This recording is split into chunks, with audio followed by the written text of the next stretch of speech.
discuss must-have players for the playoff push, folks. That's right.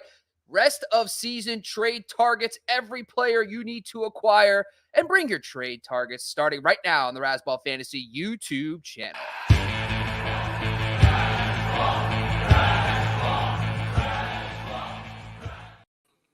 What up and good evening, everybody. Welcome back to the Razzball Fantasy Football YouTube show, as well as the podcast. I'm your host, Sky Guasco, Skyguasco. You can find me on Twitter. You can also find the rest of the boys on Twitter. Derek off to my right or left, depending on how you're looking at this. Derek _Favret. We got Matty Styles in the bottom there, Styles08, and Bobby Lamarco on Twitter. Everything at Razzball NFL on Twitter. You can check us out. Make sure you download the podcast as well, the Razzball Fantasy Football podcast, anywhere you listen to your audio. And, of course, make sure to subscribe, leave a rate and review right here on the YouTube channel as well. Last week when we had the Tuesday quad box, we went nuts with your comments. We literally didn't even get to what we were trying to get to until the very end because we had so many comments, which is fabulous, and we're all about that. I see Daniel already up into our notes here, which we're going to get to in just a second.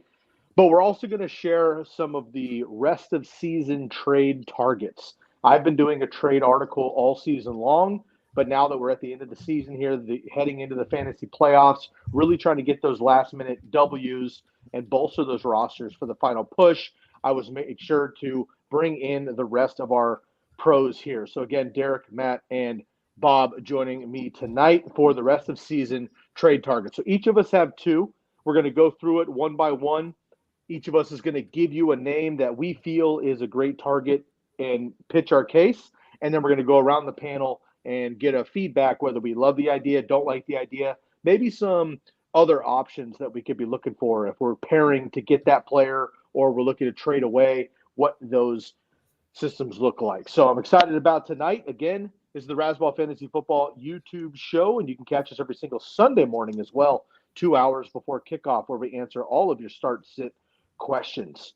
Boys, let's get into it. We got a lot going on this weekend. We have 3 games coming up on Thursday for the Thanksgiving tradition. Excited about that. We also have a Friday game this week as well. It's the first time ever we're having a Black Friday NFL game, so that'll be exciting. And then, of course, we have our Sunday panel and Monday night as well as college football tunes out also. So it's going to be a very long weekend starting on Thursday. Super excited about that. Going around the horn really quickly here, Derek, I'll start with you. What's one thing that popped off the page for you this last weekend before we had trade targets ended? I had 2 leagues that had my trades end last week, so I got to shut it down in those, but continue to move forward. But what's one thing around the NFL that popped off the page for you? A lot of really good scores on wide receivers, especially in, of course, our PPR leagues, which are our favorite. But whether it's DFS or even season long, wide receivers were popping this week. So that was good to see. Excellent. Matty, how about you? Right now, what I have come to find out is that Brock Purdy is a better start in fantasy football than Patrick Mahomes. What? I'm sorry. Can you say that louder for people in the back? Brock Purdy is a better fantasy quarterback to start right now than Patrick Mahomes is. That's weird. You know that if he was drafted in even like the 6th round, he'd like be a Hall of Famer already, but they're going to just continue to shit on him because he was the last pick. But that's fine. Bob, how are you this evening? Well, I have continued my streak of 8 straight weeks of losing because of a decision I made in my start sits. Home golf.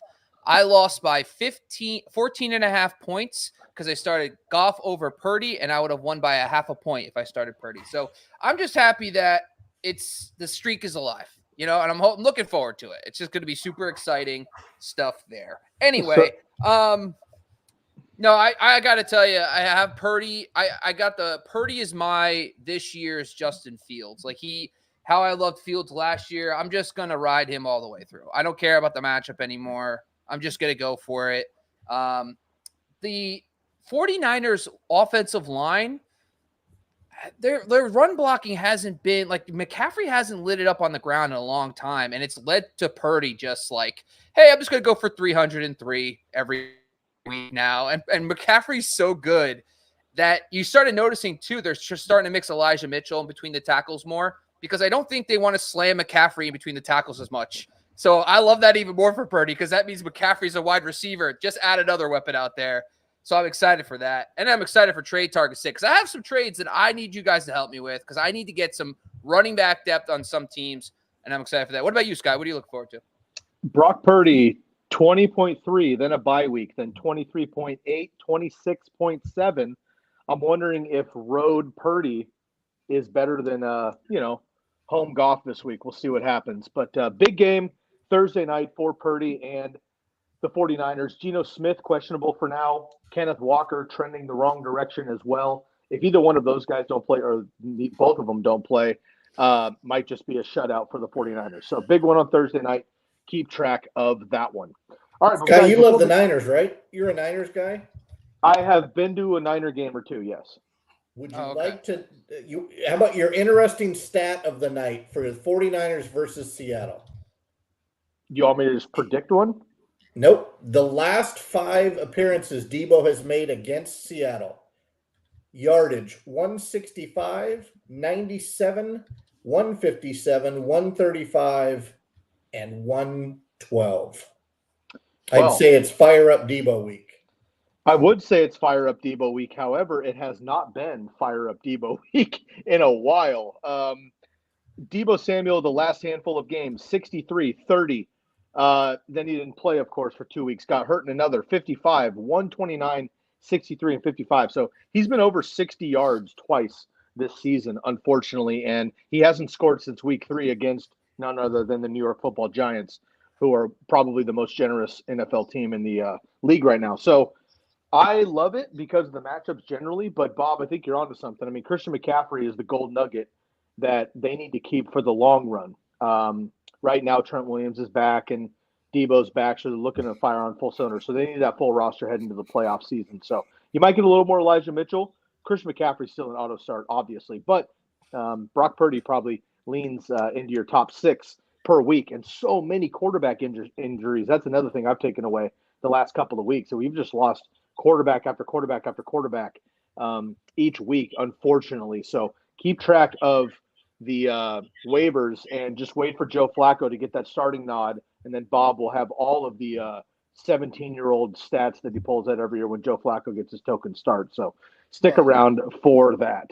Before we get into our starts of the rest of the season with our trade targets, Daniel has popped in early on the chat, boys. Of course, a Sunday regular. Daniel, good evening. We got a quick start sit question here. Let's get into it quick, and then we'll get into our first player, which will be from Bob. Hey, y'all, do I drop JSN or Keaton Mitchell for Drake London or hold both? My wide receivers are DeVonta Smith, Puka Nacua, Tyler Lockett, and Deontay Johnson. Do we drop JSN or Keaton Mitchell for Drake London, or do we just hold both? Derek, we'll start with you. Yeah, I'd like to see his running backs too, just to see where Mitchell fits into the plan there. But generally, I don't like to keep 2 at this point of the season. Don't like to keep 2 wide receivers from the same team, especially if those wide receivers are the respective number 2 and the number 3, Lockett and JSN in particular. So I would pick up Drake. So my answer generally is yes, I would pick up Drake London.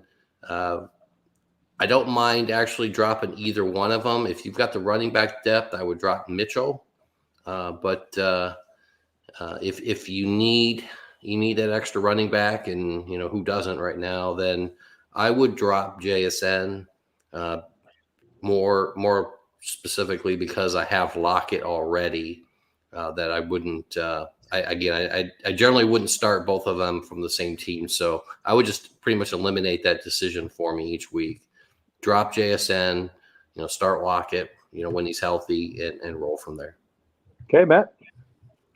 I don't love Drake London because Ritter's coming back, but I tend to want to keep the running back room as full as possible. So I lean towards dropping JSN as well. If Daniel is sold on picking up Drake London. If not, I think JSN looked pretty good in week 11, but Lockett and DK obviously are the first hogs to the trough there. So if he needs to keep a running back, keep the running back. if he needs to add London for whatever reason, drop JSN because you've already got Lockett. And so I believe that's basically what Derek said as well. But I don't think you need both Seattle wide receivers. Well, the first thing that stands out to me is Drake London has the second worst rest of season out wide schedule. And so now with Desmond Ridder coming back, I don't really have any faith in him. I understand he was a 5th round pick. Doesn't matter anymore. We kind of know what he is. He's a matchup dependent guy. I think when I view this lineup, I think of it, you're probably with Goddard out, Smith is locked in. Puka looks great. Play him. You're going to play Lockett over these guys anyway. So you already have 3 to 4 guys. So it's really my bench stash. And honestly, me and Derek were talking about this beforehand, before we started the show, the wide receiver handcuff. And yeah, Lockett's definitely the guy you'll start each week. But if Lockett goes down, JSN skyrockets. So I know I'm never going to start Drake London in most matchups over any of these guys. I'd rather just take JSN, leave him on my bench. If something happens to Lockett, I now have a guy who I'll feel more confident in. And Keaton Mitchell, no way. I mean, this the way he's trending, I'm not going to drop him for Drake London either. So I'm going to stick to who I have here. Yeah, totally agree. I'm going to stick with JSN as well. Again, if anything happens to either one of those wide receivers, I think you got a nice play there. And I'm not really interested in Keaton Mitchell. I mean, he's a good, maybe a flex, maybe for running backs or whatever. But I would just stay with where you're at. And I don't see, you playing Drake London over any of these other guys. So I would stick pat with that. Bill Dino in the house as well. What's the latest on Derek Carr? Because I have Olave joining the mix. Oof. And my stack of Olave, DK, AJ, DJ, and Tank. Oh, let me try it again. Olave, DK, AJ, DJ, Tank. I start 3. What's the latest on Derek Carr? Latest on Carr is his shoulder is okay. As of yesterday, he's still in concussion protocol, following the protocols. I think that Olave hopes that Jameis comes back and plays another week, but I think that Alvin Kamara owners, they want Derek Carr. Jameis is not known to be a big check down guy. Derek Carr is known to be a massive check down guy. And here's a little tidbit for you. The second easiest quarterback fantasy schedule down the stretch is Derek Carr. And that's behind Jalen Hurts. So I like Derek Carr as a stash. The bad news for Bill Dino is that Derek Carr is not great news for Olave. Jameis is fantastic news for Olave. And by the way, Michael Thomas, I believe I read today on the IR, fire up A.T. Perry and Rashid Shaheed.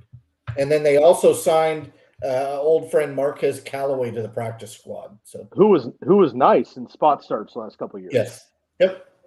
Yeah, now let me add, for Chris Olave's purposes, the Saints draw the most favorable strength of schedule for slot receivers the rest of the way too across the NFL. So that bodes well for Olave. You want to keep him, and it's going to be a hard starting 3 of those 5 that you've got listed. It's going to be hard to crack any of that, but Olave is going to be a good play down the stretch. And who had money on Tank Dell being the best receiver on Bill Dino's team heading into the season? Bill Dino did, obviously. Well done. Yeah, obviously. Bill Dino. Quick question, guys. If you could add one player right now to your roster, your current roster, would you rather have Marcus Colston or Lance Moore? Colston, dude. Yeah. Come on. Wow, just easily? Lance Moore was a dog, dude. Really? No, dude. Marquise Colston was awesome, dude. I remember losing in my fantasy championship with him. It was super fun. I feel like Herman Moore was the original toe drag swag. Yeah. He doesn't get enough love because he was in those terrible Detroit teams. But shouts out to Herman Moore. Good drop there. All right, let's get back to this century with our fantasy football here. Oh, nice. Look at that. Look at Bill Dino coming in hot with the Lance Moore take. Nice work, Bill. Appreciate you, buddy. All right, let's get into it here. Bob, I'm going to let you kick this one off here. Give us the player that you're looking to acquire. You have the first of 2. We all have 2. We're going to do you first, Derek, Matt, myself. Then we'll go back around the horn. Who's one player at any position you're looking to acquire for the rest of the season and why? And from that, Derek, I'm going to have you react first. Then we'll go to Matt, and then we'll come back to myself. Well, I took this. I honestly, you know what? I have 3 fantastic fantasy experts to help me. So I've decided to go after trade 4 players in my actual leagues. So I'm asking the panel today to rate these trades. My trade target is Josh Jacobs. The guy who has Mark Andrews just lost him for the season. I have Dalton Kincaid on my bench behind TJ Hawkinson. So I want to trade one of James Cook or Ramondre Stevenson with Kincaid to get Josh Jacobs. Now, my question is, I need you guys to take it from my point of view. I want you to take it from his point of view. Would you take that deal, fill your tight end spot, get Kincaid, flip Josh Jacobs for Stevenson or James Cook? Derek, what's your thoughts? Would you take that deal, or would you try the waiver wire, get guys like Likely? Yeah, so I love the idea of adding Kincaid to fill right in for Mark Andrews. If I just lost Mark Andrews, I'm used to playing with a tight end, setting it and forgetting it. So if I lost Mark Andrews, yes, the thought of adding Kincaid is very attractive to me. I don't love either one of those running backs, but I would be tempted to take Stevenson and Kincaid for Jacobs. I might be able to. You might be able to sway me to take that. Okay, Matt. I'll smash that accept. Because if you lost Andrews, right, you're emotionally invested in that tight end selection, so you are trending down emotionally right now. I love Kincaid in PPR leagues. I know, Bob, you're a big fan of PPR leagues, and Kincaid, he brings points.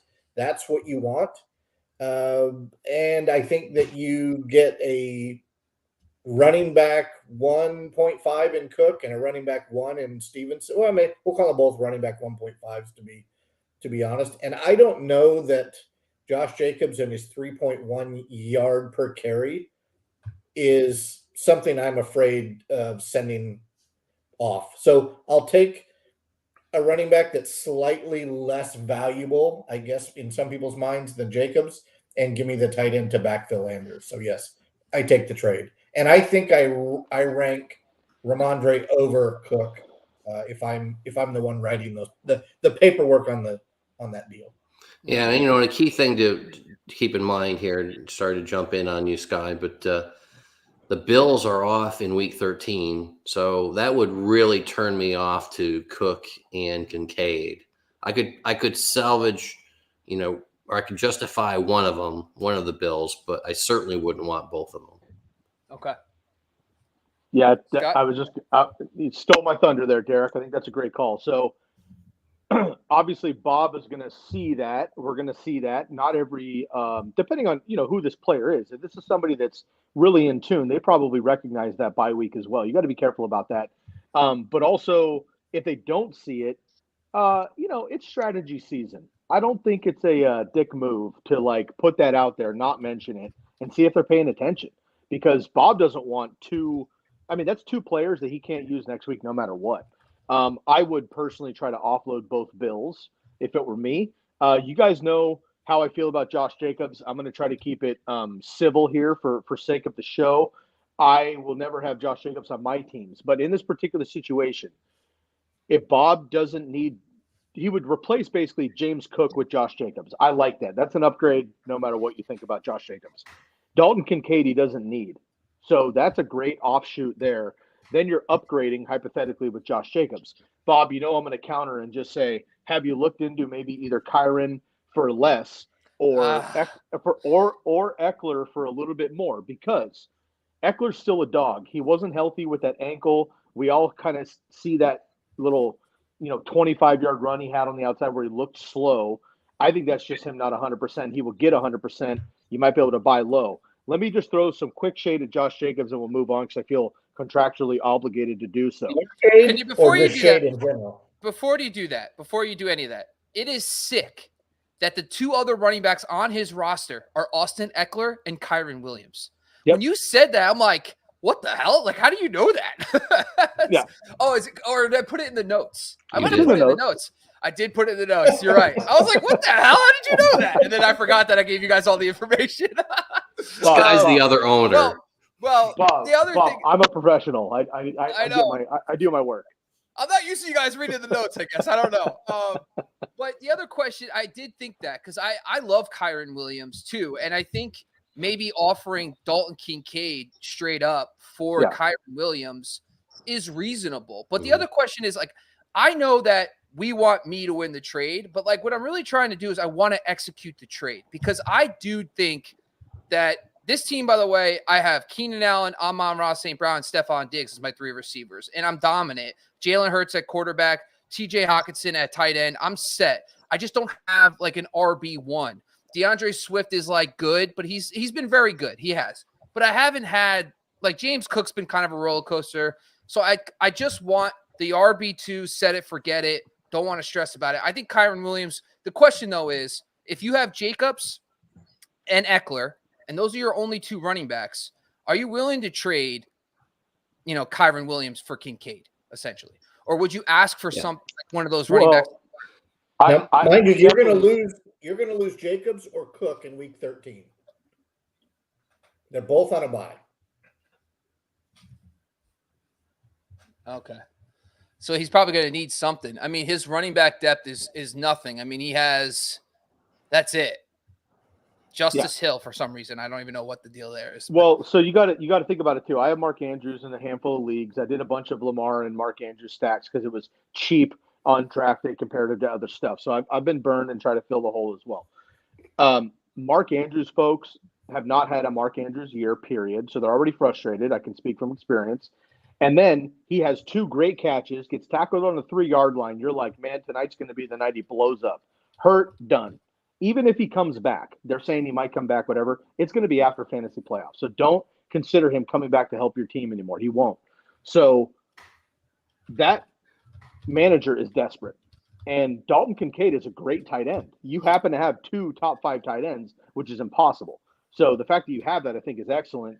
I think you should still ship off Kincaid. Yeah. But my question, though, is would you take a shot at trying to get Likely first instead of making a trade? Like, I guess my question is Kincaid that big of a carrot to where I could get one of those running backs? Yeah, absolutely. Yeah, he's played beyond worrying about Knox coming back and taking his role back. If you offered me Kincaid for Kyren Williams, I would accept if I was the other owner. I would accept that quicker than I would accept the first offer you made. Yeah, for Jacobs. Yeah, totally. And I'll figure out running back 2 next week when Jacobs is on bye. Yep. Really quick here, Bob. This is what I'm thinking about for Josh Jacobs. Obviously, you want him. You made your decision. You and I have disagreed on him since we started doing shows like 5 years ago. But the Raiders beat up on bad teams. They've done that. Josh Jacobs is dominant versus bad teams. Let's see. Versus the Chargers, running back 3. Versus the Packers, running back 6. Versus the Giants, running back 3.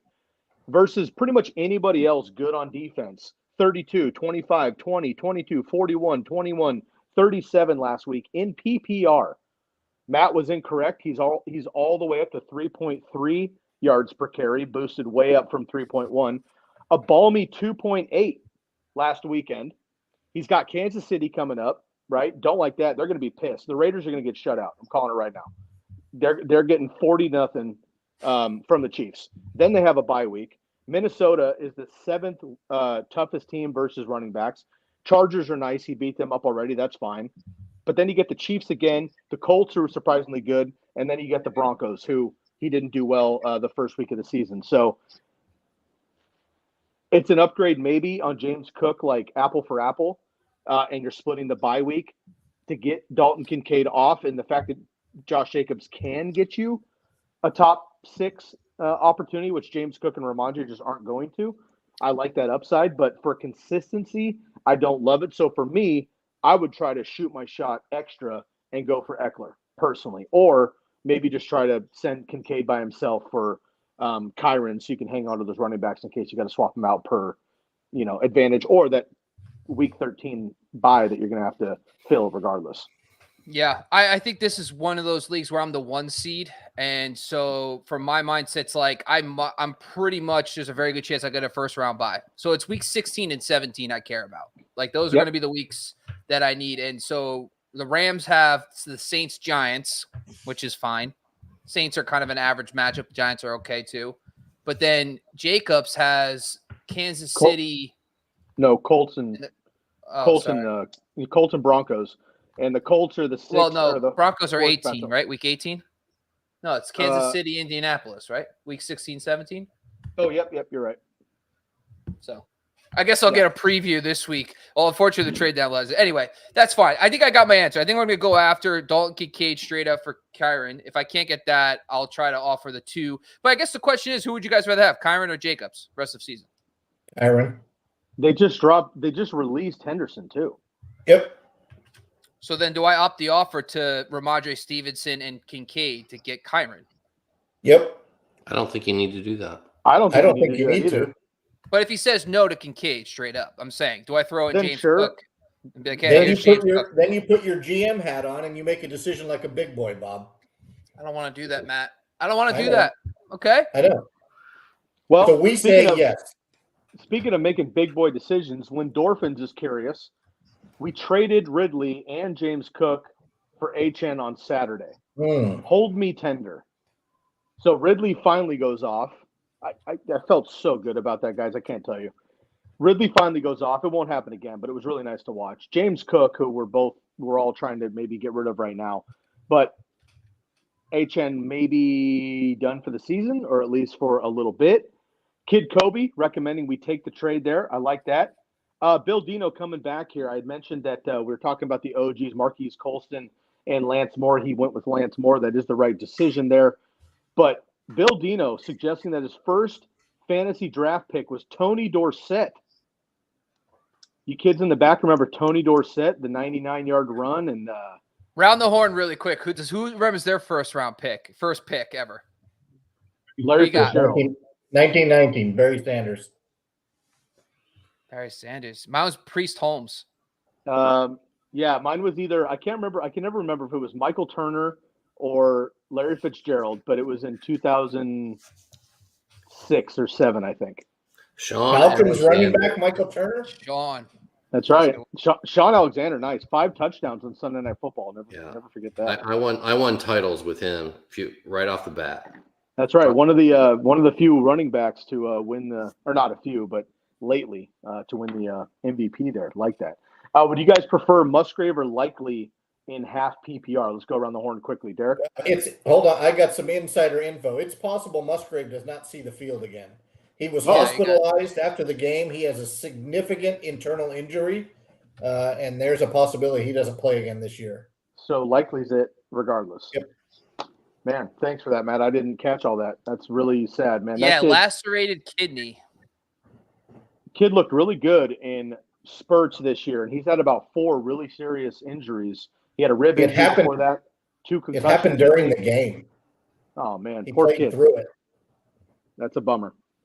Mario checking in here. We'll get your questions, and we're going to get into Derek's trade target here. Mario wants to know full PPR. I have Olave, Downs, and Hill at wide receiver. And at running back, we have JT and Gibbs. I traded Pollard, Lockett, and Hopkins away for St. Brown. We have Josh Donna for QB and Kincaid. I think that's just a note. Is there a question in here somewhere I'm not seeing? It's a humble brag. Humble brag. Give us some insight. I like He's that. showing And you Bill, that he makes better trades than Bob. I like that. I haven't made any trades yet, so I don't know what you're talking about. All right. Exactly. Bill, we'll get this in quick just in case you got to run, my man. I appreciate it. Bob doesn't know about college football, so he won't be chiming in on this. But Derek and Matt, quick thoughts on a massive top 3 college football game. We're not going to spend a lot of time on it here on this show, but let's get a quick pick. Who do you think wins this game? Michigan, Ohio State. Derek, go with you. Is Harbaugh back on the field, or is he still suspended? I don't think so. Then I'm going with Michigan then. Oh, without him? I like him. I like Michigan without Harbaugh on the sidelines. Okay, like that. Matt? I do not partake in junior varsity football. What he said. All right. Well, I love frosh football, which is basically this. And I'm going to go Michigan. I think it's Michigan's year. They're playing with fire right now. And I think Ohio State's a bit overrated. So let's get them a loss. Ohio State bumps. Ducks beat Washington. They move up.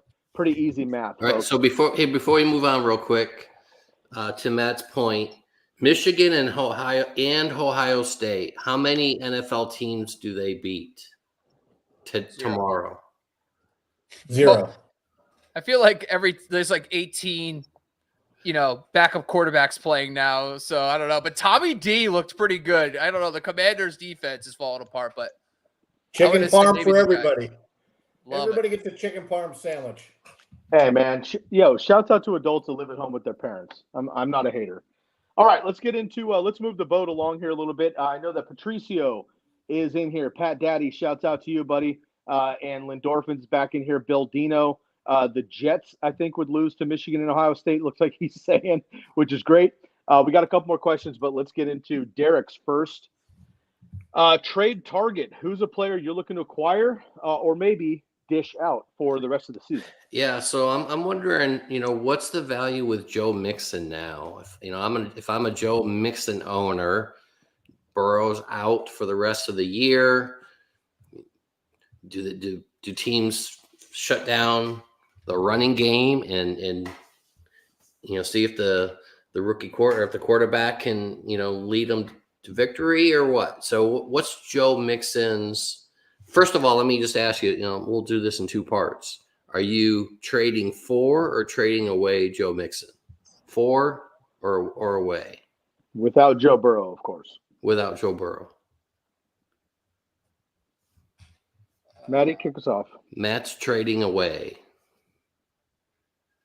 Yeah, I would prefer.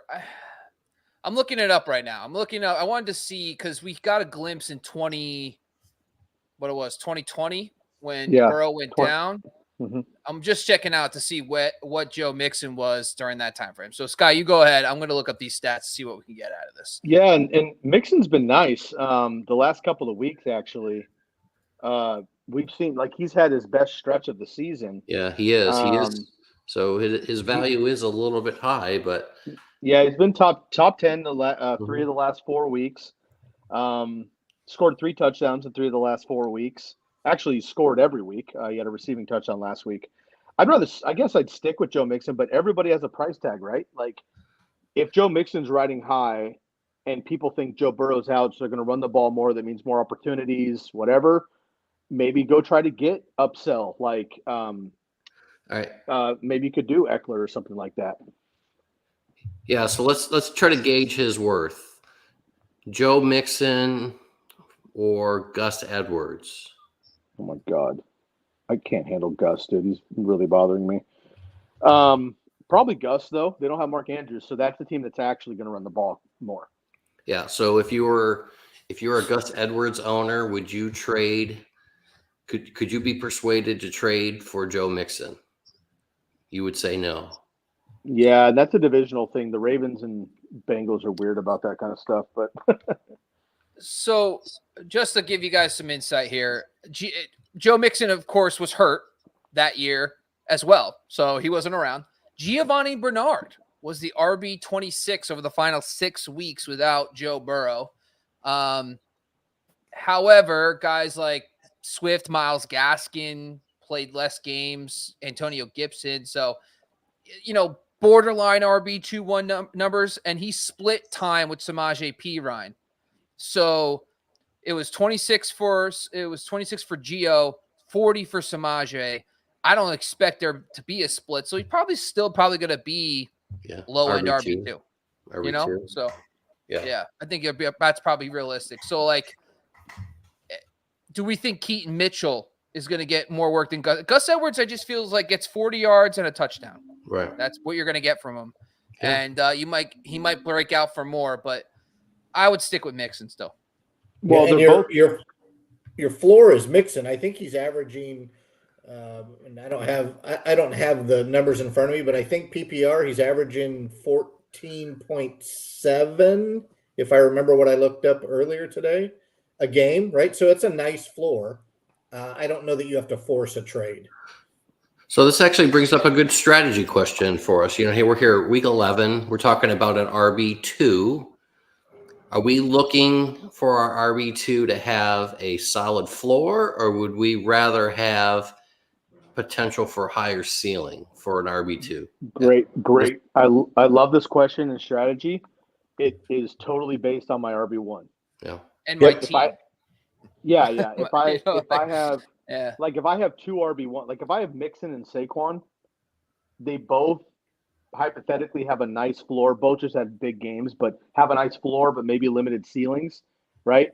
But if I had, I don't know, CMC, JT, ETN, somebody like that as my one, and then had Joe Mixon as my two, I'm great with Joe Mixon as my two because I like the floor with a bit of upside. In the last 5 weeks since the bye, Joe Mixon and Gus Edwards are both top 5, and Joe Mixon is averaging 18 fantasy points in PPR. Gus Edwards is averaging 19.5, both ahead of Christian McCaffrey and Austin Eckler.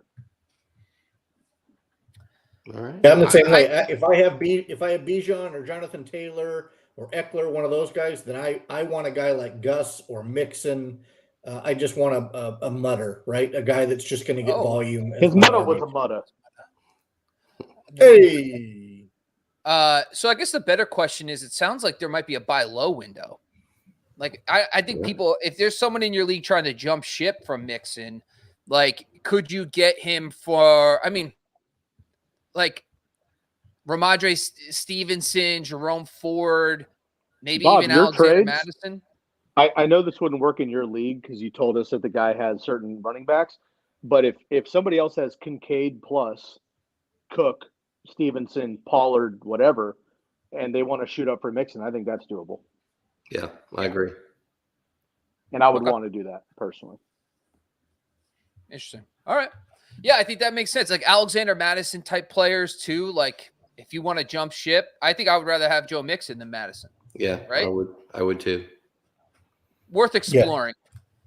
Yeah, definitely. Well, either way, whether you're a buyer or a seller of Mixon, I think he's a great person to target right now. He's a great player to target right now, and just see what the price is. If you're a seller, maybe you can get a James Conner, for him, and that'd be a nice, that'd be a nice ad. Or if you're if you're trying to buy him, maybe you could get away from someone like a James Cook or Alexander Madison and end up with Mixon. So there might be opportunities either way, whether you're a buyer or a seller of Mixon. There might be a good deal out there. It's certainly worth exploring the last week of the trade deadline. I agree. I like that one a lot. Barry Sanders, 1990, fabulous grab. Pat Daddy wants to know if that was a paper league back then in 1990. What I meant was, when did fantasy leagues start being tracked online? Well, Patricio, we don't know how old you are, and we're not going to judge either way. Online wasn't online until what, 2008? No, 10? like 97. No 97 way. feels right. Yeah, I think the internet was around the late 90s. No, I mean, but like ESPN leagues and stuff like that, you think? Well, I can only count for like 2001. Yeah, I can't. Prior to that, I had no idea. I didn't start playing fantasy football until I was like 12 or 13. So I don't really remember exactly what year that was, but probably like 2001. So 2002 range. Fair enough. I'm going to do a little. And it was online. It was ESPN. Yeah, and, absolutely.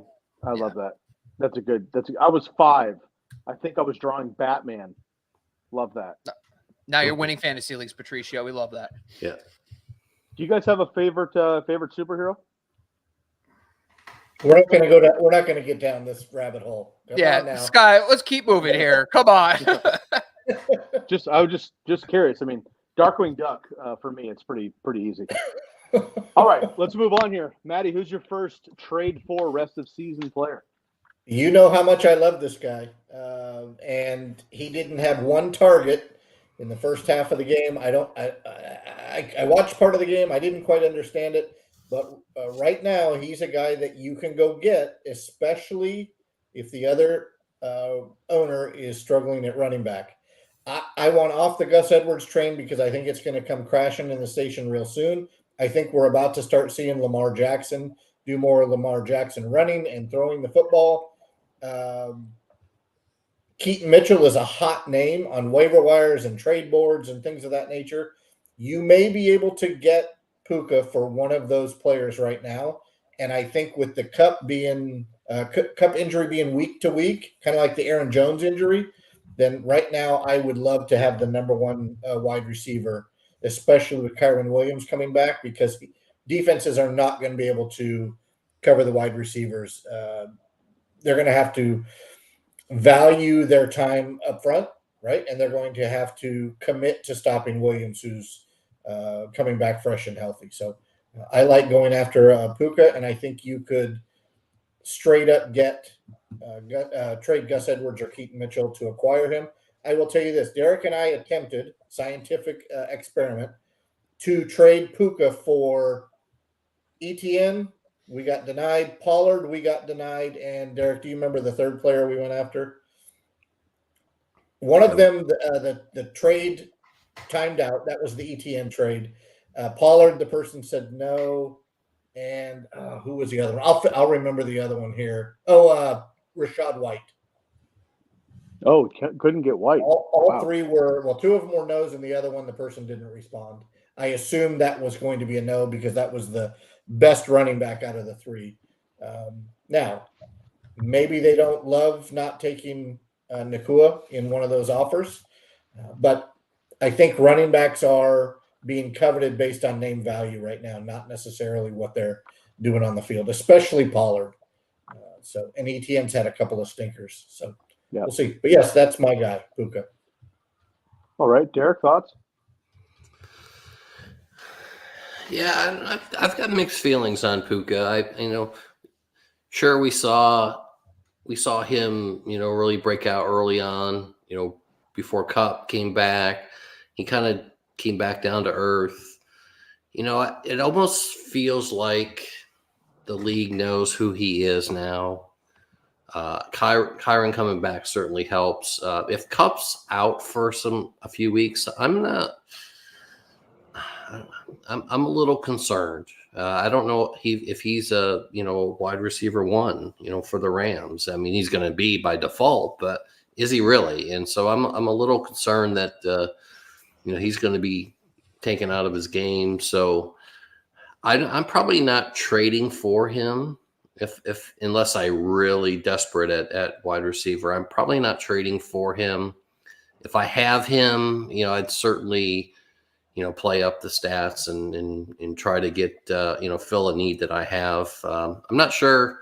You mentioned Gus Edwards. I'm not sure if I was an Edwards. If I was an Edwards owner, I would trade for Puka in a heartbeat. But going the other way, I wouldn't. Yeah, I wouldn't want to take Edwards. If I was trading him, I would sell. I would try to sell high as I can. Like Matt said, we didn't have any luck in our league, so it's probably not there. So I don't know. He's kind of an enigma for me. I'm not really sure which way to go, to be honest with you. And one of the reasons I mentioned Edwards and Keaton Mitchell is because you're going to lose a full game week 13, right? Yep. So if you can talk up Gus Edwards' touchdown production and you get a player that's not going to miss a week 13 game, then that was one of the reasons I leaned towards the Ravens running backs in that type of deal. Yeah. And for the record, when Kupp was out, Puka was the wide receiver one, not a wide receiver one. So, the first few weeks. Yeah. I think the bigger issue for me is that, like, Matthew Stafford, his numbers didn't go up when Cooper Kupp came back. And instead, it was like Kupp just kind of took over as the one and nothing changed. Like, I was expecting Matthew Stafford to now have Puka and Cooper Kupp and Atwell and be able to, like, go from 225 to 300 yards almost every game. And if you look at his numbers, they just haven't gone up at all. And his matchups aren't that difficult. So, like, he had Arizona, Philadelphia, which has been terrible against the pass, Pittsburgh, Dallas is whatever, Seattle. And in those games, he's like 222 to 190, 162 range. So it's like he's not getting you the 275 number to support Cooper Kupp and also Puka Nacua, sprinkle in Atwell, maybe a Tyler Higbee throwing a couple running back passes.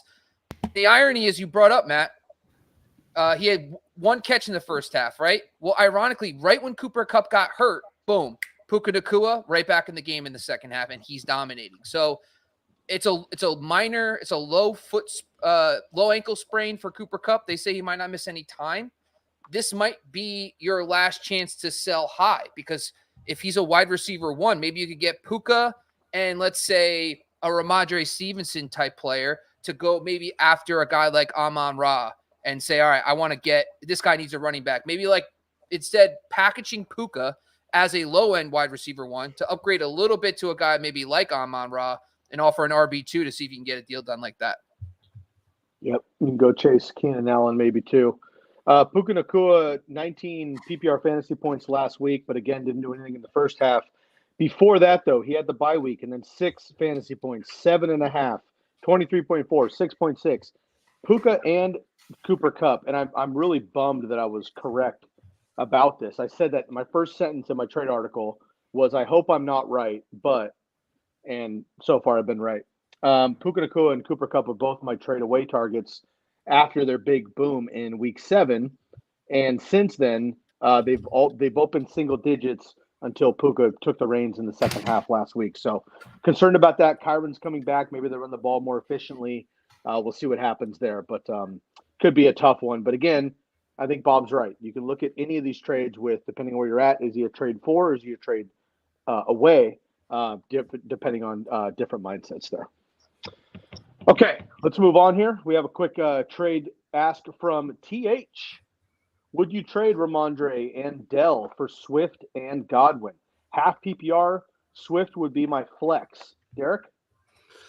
No, I'm standing pat. I want to keep Dell out of all these. I see the upgrade there with Swift, but Godwin's just not really getting a lot of volume, and you know, he's just almost fallen off the map there, which is really strange.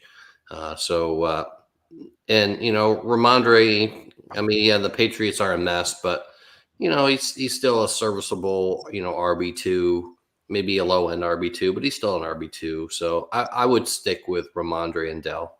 The Swift upgrade is not enough for me. Maddie gave a thumbs down already. Bob? Yep. Same. Company, Yeah. You don't trade the best player, right?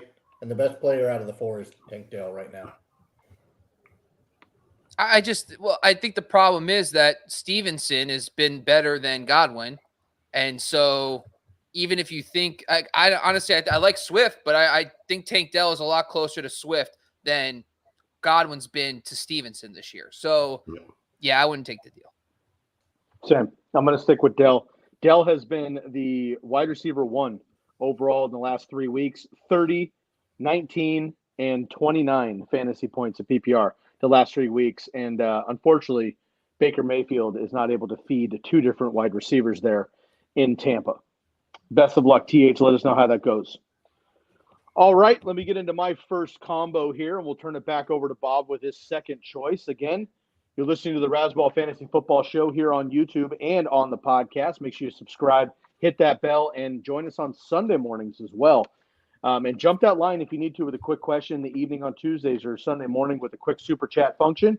You can feel free to drop us a couple bucks, whatever you feel is a nice contribution to the channel, and we'll go ahead and get right to your question, bump it ahead of the line there. So, guys, I'm working kind of backwards on mine, right? We already talked about Mark Andrews. I have a similar situation here. So I lost to Mark Andrews. I'm playing against somebody that lost Mark Andrews in a different league, so I'm trying to think about this in 2 different ways. Would you trade? Now I know Kyle Pitts isn't an exciting tight end, but I have Mike Evans, and I was pitched this trade. I lost Mark Andrews. The guy immediately came after me and asked for Mike Evans for Kyle Pitts to fill in for Mark Andrews, but DeVonta Smith included. So I get DeVonta Smith and Kyle Pitts for Mike Evans. I've already lost Mark Andrews. He's done, right? I could go to the waivers. I probably will tonight and go get Isaiah Likely if I can, just to have options with Kyle Pitts because I don't trust him. But DeVonta Smith, maybe it's just that conversation. DeVonta Smith versus Evans, who would you rather have? And then Kyle Pitts is just my filler for now, at least for Mark Andrews. So I lost Mark Andrews. I'm trading away Mike Evans. I'm getting back Kyle Pitts and DeVonta Smith. Thoughts, Derek?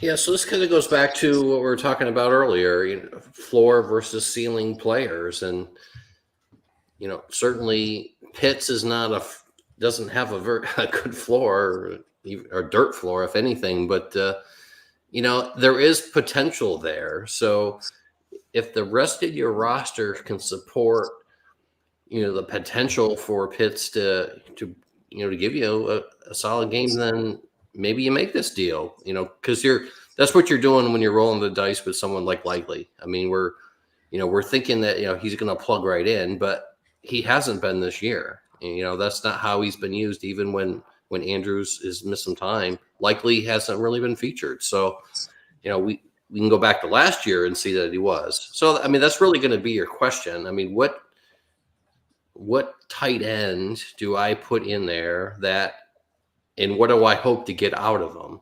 And if Pitts and Smith is better, gives you more of what you feel your team needs than Evans and, insert name, then you make the deal. So I don't mind this deal at all, actually. But it just really depends on what tight ends are available to you, on your wire. And, are you going to be having to stream tight ends the rest of the way and through the playoffs? And that's going to be a dicey situation. Maybe you just roll the dice with Pitts and see if he gets on a run for 3 games, because he certainly could. So. Yep. And just to answer that quickly, there's nobody that any of us would want on waivers. They're already taken. And right now I don't have a tight end, period. So it's Pitts or streamers, and other than Likely that might boom, but he hasn't yet, I'm not loving that. So, Matt, thoughts on this one? Yeah, and Parham and Taysom, both they're not on the wire.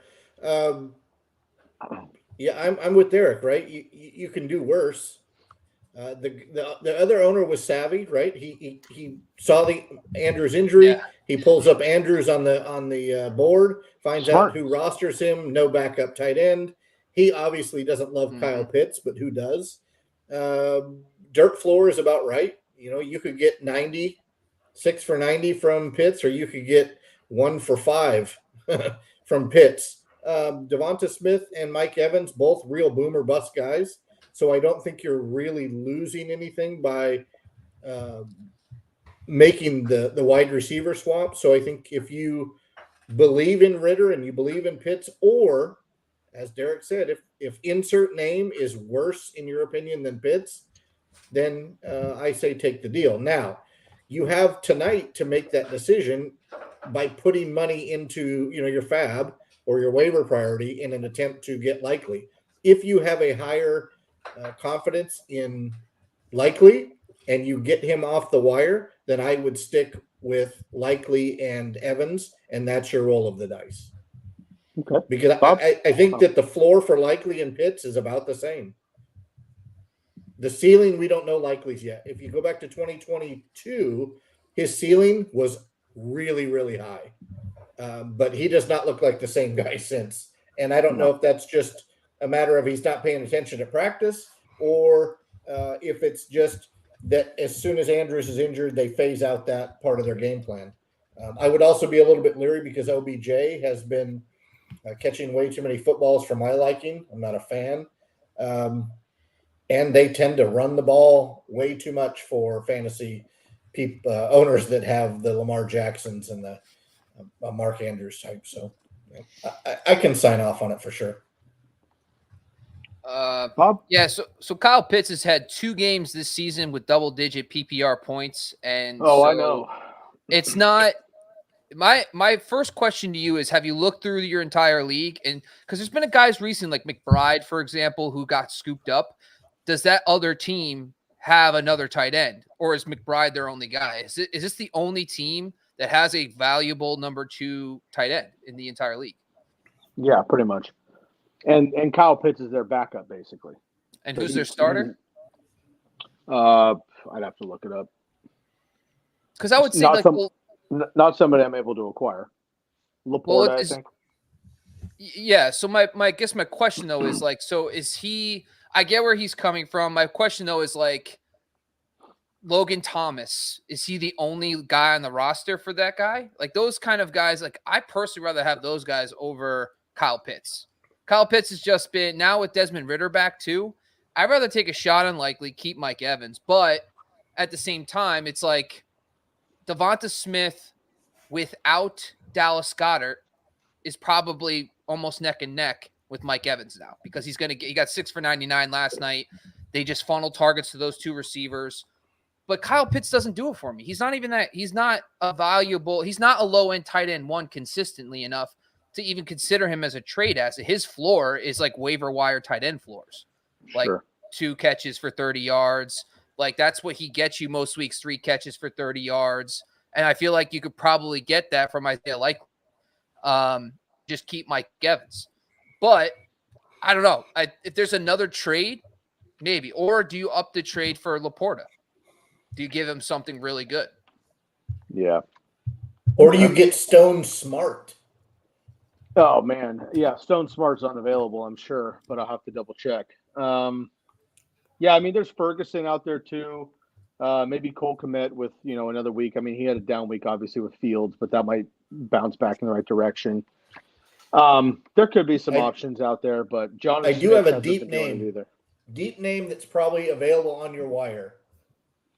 Pete Metzelaars. Oh my! I don't even know what that means.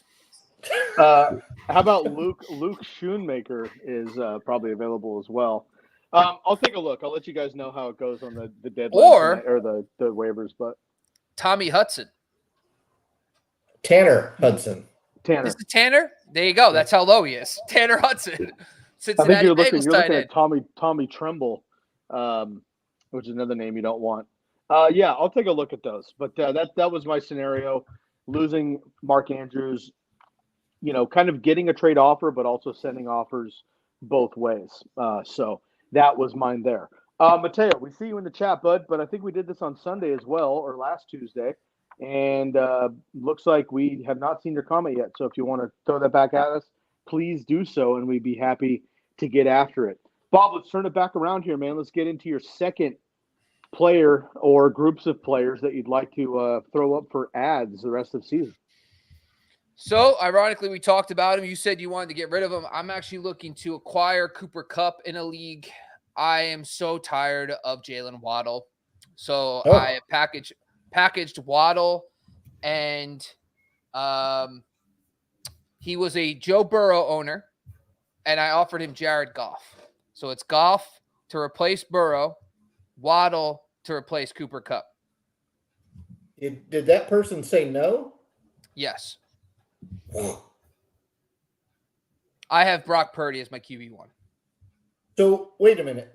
The person that rostered Burrow would receive Goff and Waddle, and they would be giving up an injured Cooper Kupp. That is correct. Yep. Then that person is a moron. Correct. Great. All right. Well, there is an update that Kupp may play this week, so there is a chance he'd play. He doesn't miss any action. Still probably not 100%, but I get where that's coming from. Waddle is an interesting one because if you look at his box scores, you're like, this guy's horrible. Like he had one good game into the 1 week. I've played Waddle every week except one, and it's the 1 week he goes off. So I think for the rest of the fantasy community, I should start sitting him. But he's got the Jets this week. Waddle has become a guy where you play him no matter what, and he just gets you 7.5, 8 points in half PPR. And it's like, all right, I can understand. But like he just kind of was like, well, I could get a guy on streamer, and it's like, Gardner Minshew's of the world. I'm like, I'm giving you Goff. But I guess my question is like, all right, let's forget about that.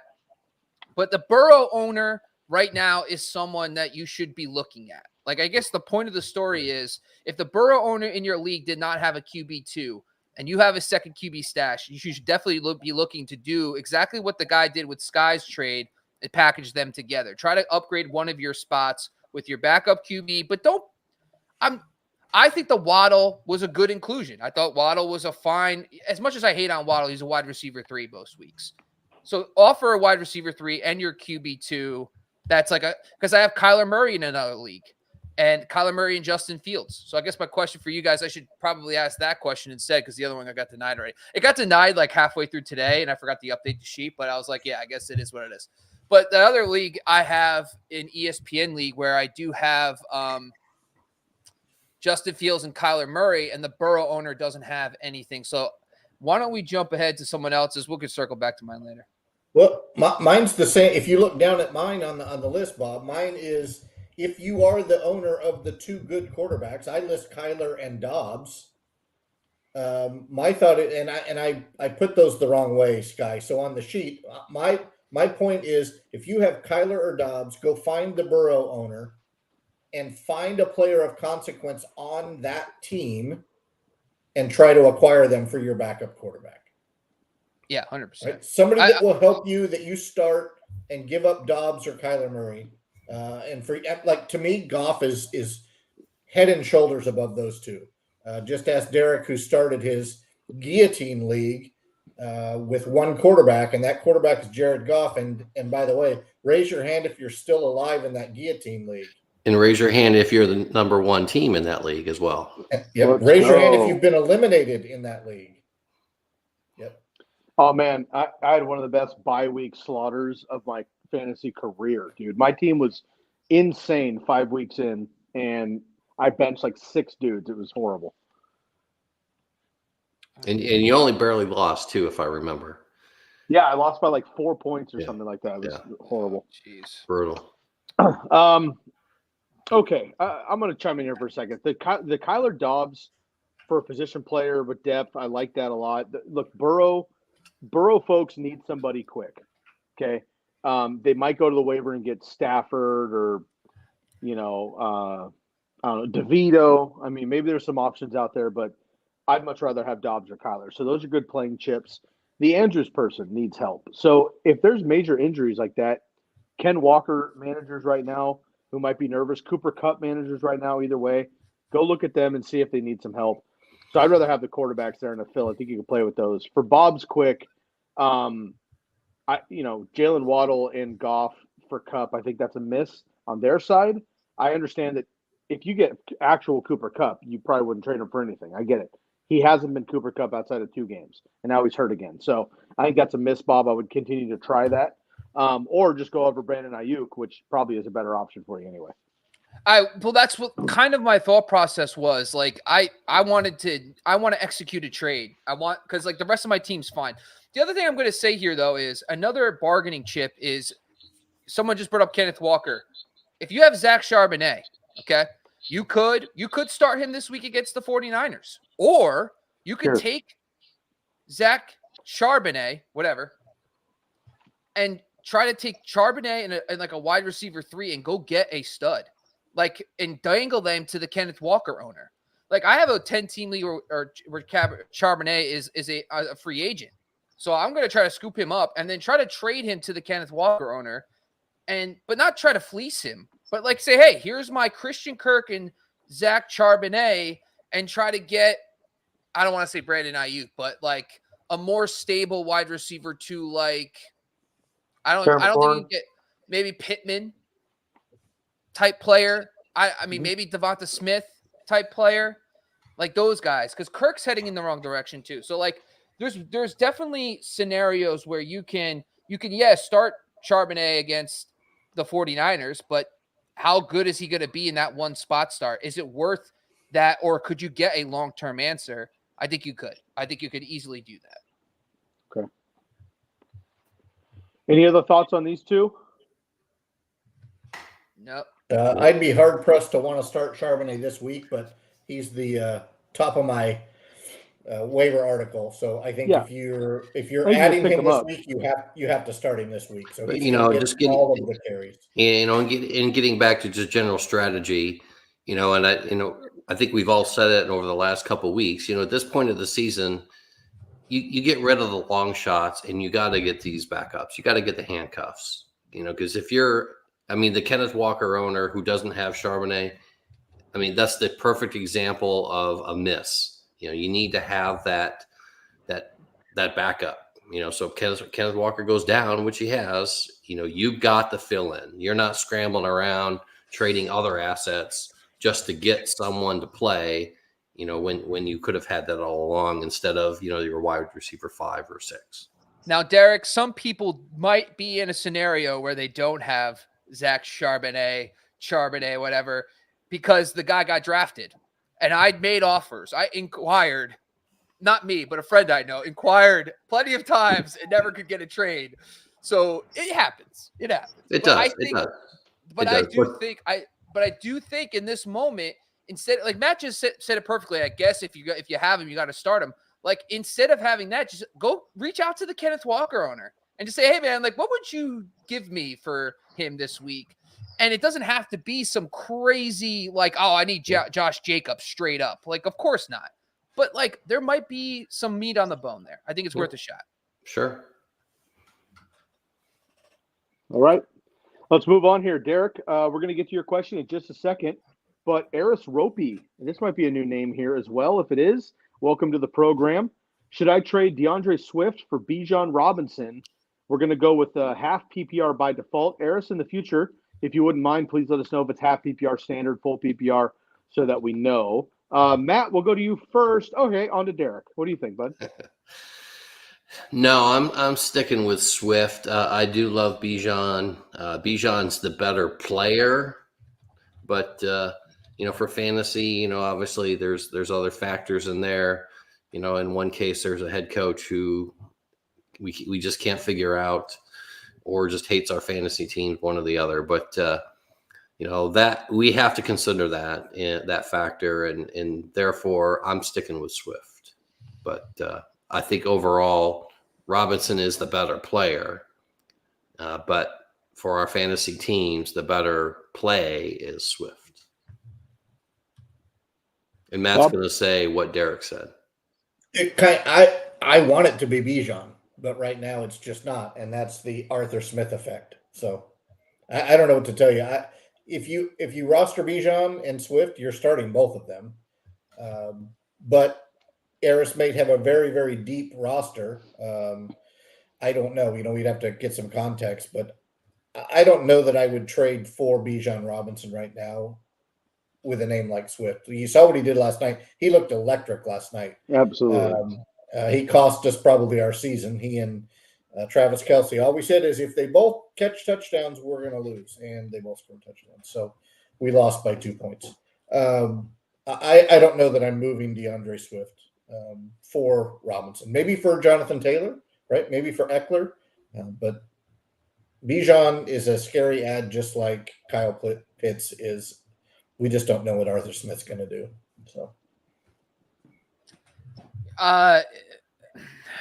So rest of season overall, I lean Swift has the better schedule. But if you look at their play, if I'm the 1 seed and I'm like, all right, I just want to see, like, if you look at week 15, I believe the Falcons play Carolina, which is just a smash play for him. Then they play the Colts, which has been kind of good for running backs this season. So the playoff schedule is actually pretty nice. And then they play the Bears, who are tough against the run, but very good for pass catching running backs. So honestly, Bijan's got a great schedule, but so does, the Eagles' run offense. It's really like, can they fall on the 3-yard line instead of the 2 or 1 so that they give the ball to Swift? Because if it's first and goal on the 2, it's going to Jalen Hurts, and he doesn't score touchdowns. But last night was a good example. Thank God they didn't call the holding play, but they were on the 3 or 4, and then he scores. So Swift is just a safer play. If I feel like I need a safer play, I'm good with Swift. But if you're the 1 seed and you want to swing for the fences, I actually don't mind Bijan. Those first 2 games, week 15 you won't even have them because you would probably have a bye. So forget I said anything. But Swift. All right. So everything Bob said, forget about it. Forget about it. But I was just trying to bring context to the playoff schedule. But then when I realized it's just Swift, late Swift. Playoffs? Let's be lucky if we don't win another game. I'm gonna have to go with Swift as well until we see Bijan coming off the bye. Swift looked very good. Could have scored multiple touchdowns last night, but again, it's the Hurts situation there. So, Eris, appreciate you chiming in, and hoping we hear from you again. Daniel's back. A couple DSTs here. We got the Patriots defense, Broncos defense, Titans defense. Of those, I have the Patriots highest, then the Broncos, and then the Titans down at 15. I just don't love their defense right now. So Patriots versus the Giants is going to be my top option there if possible. And then you had another question. I had another good hit. Myers this week, going to need a kicker of the week call. Bob, is a little early. I have it, but I'm a little not. I don't want to say I'm not feeling it, but there's a lot of question marks at the top this week. Please tell me it's Chris Boswell. It's not, but that'd be even better. I'm buying a Boswell jersey. Same. So the guy I would like to get who's not available in a lot of leagues is Brandon Aubrey, the Dallas kicker. If you have a kind of a huge picking of them, that's the guy. Because Dustin Hopkins is one, but the QB situation's changed. The rookie quarterback's a nice play, but they just don't get enough scoring opportunities. I'm not going to trust him against Denver yet. So Dustin Hopkins is number one. I'm out. Number 3, again, is the Rams kicker. But until I see Stafford and Cooper Kupp's dealing with injury, I'm not dealing with that. Then it's Jason Sanders, my apologies, on the road against the Jets. Not really feeling that. So there's 3 kickers I like this week. One is Jake Moody on Thursday night playing at Seattle, but they're on the road in Seattle. It's supposed to be like low 30s, night game. Don't love it. Then it's Chase McLaughlin, Tampa Bay kicker against the Colts. Revenge game in a dome. Love that. And then the other guy I really like this week is Brandon McManus, Jacksonville kicker, going up against Houston. So if you can get your hands on those kind of guys, great. Go for it. Those are my kicker streamers. I am looking on just a random league I'm in. I just happen to look at who might be available. In this particular league, a 12-team league, Riley Patterson available. Tyler Bass, Younghoe Koo off a bye. Matt Gay off a bye. Greg Joseph, Jake Moody, Will Lutz, Chris Boswell, Brandon McManus. Lots of kickers available, so take a look there. All right, and then Will Casper, must win. Can't afford Jets to miss time. Yeah, well, unfortunately, Jay Jettas is probably not going to come back. That's just a hunch. I said that a few weeks ago. I'm going to stick by it, but he has no reason to come back this year. Even if he does, I think he'll be fine. But should I trade Justin Jefferson for Devontae Adams and DK Metcalf for Garrett Wilson? So I'm wondering if these are 2 different leagues. Let's keep them separated per the conversation. Derek, we'll go to you first. So, yes, I'm trading Jefferson for Adams and Metcalf. I'm happy to do it. Absolutely. I am the same way. I will tell you that both Adams and Jefferson have week 13 bye, so you're not going to miss anything. I think the earliest, if Jefferson comes back, will be after the bye, and at that point, the front office will have to make a decision if they've got a shot to make the playoff or not. But the Lions are probably going to win the division. Shout out to Savage and the Lions, the pride, if you will. And Sky, I'm going to take this one to you. Can we call him Bill the Ghost? Yeah, that's fine. Okay, cool. Yes, I am trading Jefferson for Devontae and DK, and I am probably smashing accept on that trade. Matt, the only thing I would ask here is it's going to have to be Bill the Friendly Ghost. Well, we're past Halloween. No, I know, but Casper is the Friendly Ghost. So, like, if we're going to go that angle, we have to go Bill the Friendly Ghost. Bill or Billy the Friendly Ghost? Billy sounds more friendly. We'll go Billy. No, we need to Billy cut the it Friendly down. Ghost. Billy the No, Friendly Bill. Ghost. We'll go Bill because we extended the end. So Bill the Friendly Ghost. Understood. Bob, thoughts? So first off, I got to tell you guys, the fact that no one's excited for the Tim Boyle experience for the Jets, I don't know why we even do this stuff. Have you seen this guy's career record, Bob? I'm super stoked.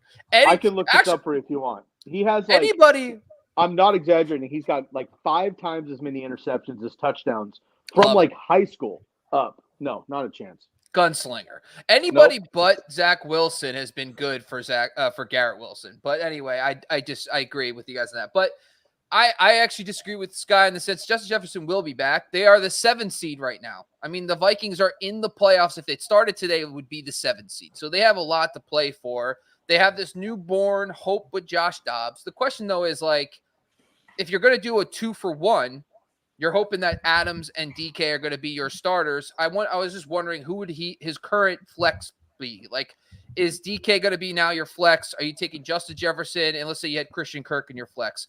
Then yes, I'd rather have Adams and Metcalf rest of the season. So I'd just be curious there. But I think there's a lot of uncertainty. We're not getting Justin Jefferson with Kirk Cousins. That's important to note. If it was Kirk Cousins playing quarterback, then I would say no. But to be honest with you, take what you do know. We know Adams is the guy for Aiden O'Connell, and we know DK Metcalf has got a great rest of season schedule. So I'm going to go with the guys here and say DK and DeVonta. There's his current flex. Interesting. So I guess I still feel the same way, though. Like, this isn't going to be Justin Jefferson with Kirk Cousins. We don't know what the Josh Dobbs, Justin Jefferson connection is going to be. They're not going to have the same, chemistry at all, going into this. So they're going to be kind of learning on the fly, and I don't want to be dealing with that. So even if he's good, he's not going to be 22 PPR points good. He's probably going to be like 16, which is like where Adams and DK will be. And now you get 2 of them for the price of 1. The more I talk about it, the more I'm in. Let's do it. Okay, cool. And then, got him in the 5th round there. All right. Last question from Daniel. Who is the most droppable out of the 3 in a 10-man league? Myers, Judy, JSN. Derek? I'm dropping the wide receiver from the hottest team in the league because that wide receiver is averaging about 9, maybe 10 points a game over that streak. Judy is gone. So you would say that you're not writing Jerry Judy? He is the most droppable out of that list for me, yes. Matt What concurs. what Derek said. Yep. I'm going to go Jacoby Myers. I'm going to go with Judy as well. I want to keep Myers just in case. Agreed. Awesome. You got it. So Bill the Friendly Ghost. We got to burn that one in. Bill the Friendly Ghost. We will see you again next time, buddy. And Sky, can I talk to Bob for a second? I want to give Bob a hot take. Oh, the floor is yours, please. So he said, he mentioned Zach Wilson. I'm going to give you a couple thoughts. One, the Jets are too dumb to release Zach Wilson and just let him get on with his life and his career. Mm-hmm. After the season's over, they're going to release him. He's going to be on the free agent market. Zach Wilson is going to catch on someplace. And Zach Wilson is going to turn into a serviceable NFL quarterback. I think that the Jets organization right now is cancerous for him. He needs to cut that out of his life. And I think that the kid has enough talent that if he's surrounded with a decent offensive line, a good OC, and that's not Nathaniel Hackett. Nathaniel Hackett's a great OC for Aaron Rodgers. I'm not sure that he's proven that he can do it with anybody but Aaron Rodgers. Subtext to that hot take is the only reason Tim Boyle is starting over Trevor Siemian is because Aaron Rodgers is doing what Aaron Rodgers did in Green Bay, and that's complaining about my guy needs to play. There's no reason Randall Cobb should be on the field. There's really no reason Alan Lazard should be on the field. The reason Hardman was traded is why? Because Lazard and Cobb needed more time on the field, and Hardman wasn't doing what they wanted him to do. Tim Boyle is terrible. He's a great locker room guy. Also has a man bun. So if that may have helped their decision, I don't know. But I believe his NFL touchdown to interception it's either 6-9 or 3-9. Oh, so terrible. There's your hot takes. All of that to say, Zach Wilson will be a solid NFL quarterback once he leaves the New York Jets. I would believe any of that if you just look up Mike White's stats from last year. Mike White, when he was the starter, was dropping 300 yards a game. So it clearly, like as soon as Zach Wilson played, it was not even close as good. And Mike White was doing it with the same talent, the same offensive line, the same coaching staff, and he was dominant. So Mike White probably was the Jets' Brock Purdy, and they just let him walk for nothing. Ryan Tannehill 2.0. Well, Ryan Tannehill did become a serviceable. That is a pretty good call. Yeah. So he's going to Arthur Smith. Yeah, let's not forget Ryan Tannehill was a big deal coming in for the Miami Dolphins. He got hurt, and then replaced and went over to Tennessee and had a decent career, hit or miss there. So not a bad Well, let's not forget there's another quarterback out there that went top of the draft, didn't pan out, and now he's on the best team in the NFC. Marcus Mariota? Not that one. Oh. Jared Goff. Oh yeah, he's playing really. You put a player with talent. Clearly, Wilson has some talent. Put him in the right system with the right players around him, and you get Goff is not,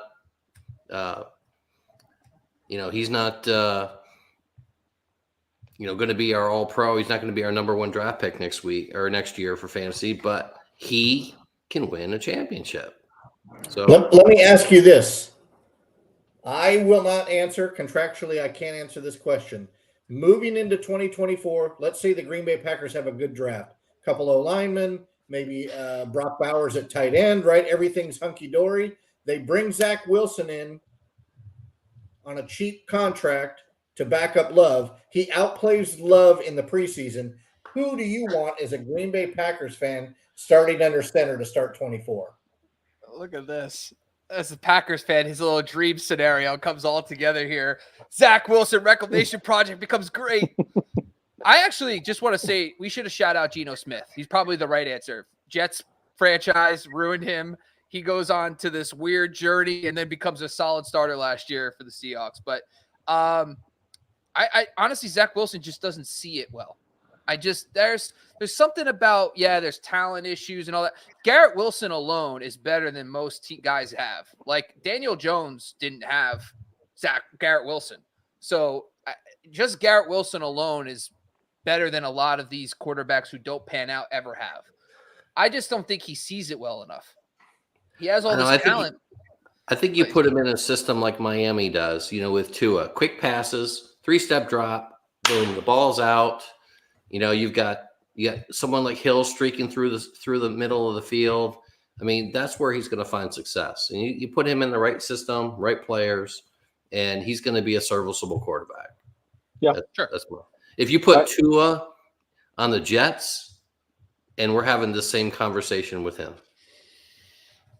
I'm just excited to see DeVonta in New York next year. That'll be fun. We have 2 other teams to get to here, or 2 other. Nobody answered the question. I'm gonna go Jordan Love over Zach Wilson. Thank you, Bob, for staying the course. No problem. Yeah, I'm gonna go Love as well. I mean, he's earned the chance, having to sit behind that grumpy old man there for a few years. He's Matt or Aaron Rodgers? It's Matt. Yeah. He's earned the chance. He's earned the chance to try, to see if he's put this year in the past. I'll say. Well, okay, it's going to be Kyler Murray, but that's a conversation for another time. Good rebuild guy there. Get him off the West Coast entirely. I think that'll help. But I got to go with Matt Flynn. 6 touchdowns in the final game. Unbelievable. He scored. I used to have a bonus league where you get a point per completion, okay, and bonuses. 93 points, gentlemen. Matt Flynn scored for me on accident because I put him in because Aaron Rodgers was on the bench. I'll never forget him. Shouts out to LSU. Boy, you like that league, don't you, Bobby? I gotta tell you, Eli Manning used to put up like 65 a week, dude. He was the worst in the league. It was great. I gotta tell you, if we were shouting out any random quarterback, I gotta say late career Ryan Fitzpatrick when he was on Tampa. That was awesome. That was so reckless and awesome at the same time. I was the best. Those were the best of times. I remember starting him for like the first few weeks. It was awesome, and then like I was all about him. I was like start of the week, and he goes for like 250 and 2 touchdowns and 3 interceptions in the first half and gets benched. And I'm like, well. It was fun while it lasted, and then it went back to Jameis. But it was super fun. It was exactly the same. All right, we got 2 players to get back into.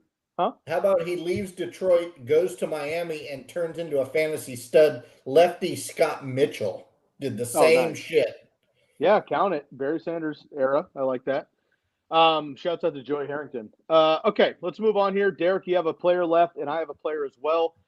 Who is your second trade for player for rest of season? Yeah, like I said, we've been talking a lot of floor ceiling players, and Courtland Sutton is exemplifying,